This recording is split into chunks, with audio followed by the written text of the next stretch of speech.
Sugatan ang 6 na lalaki matapos na sumabog ang isang granada sa barangay Culiat, Quezon City kaninang madaling araw. May hataw na balita si Reynante Ponte live. Yes, Reynante. Jobs! Yes, good morning kuya. Sa ating mga kasambahay, mabilis na isinugod sa ospital ang 6 na lalaki na nasugatan matapos ngayong hagisan ng granada sa Salam Compound, Libian Street, Barangay Culiat sa lungsod ng Quezon, dakong alas 12:30 kaninang madaling araw. Kabilang sa nasugatan ng 3 pulis at 3 sibilyan na pawang mga nagbabantay at nagpapatrolya sa naturang barangay. Ayon sa investigasyon ng mga otoridad, habang nakaupo at nag-uusap ang mga biktima sa Libian Street nang dumaan ang isang riding in tandem na naghagis ng sumabog na granada.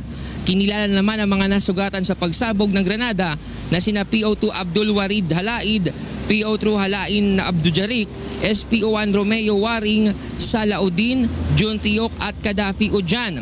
Paghihiganti ang isa sa matinitingnan ng motibo sa insidente dahil sa mga nahuhuling mga drug user at pusher sa naturang barangay. Patuloy naman ang investigasyon ngayon kuya ng Explosive Ordnance Division o Bomb Squad sa nangyaring pagsabog. Yan ang police report. Balik sa iyo kuya. Maraming salamat Reynante Ponte, nagulat na live mula sa Quezon City.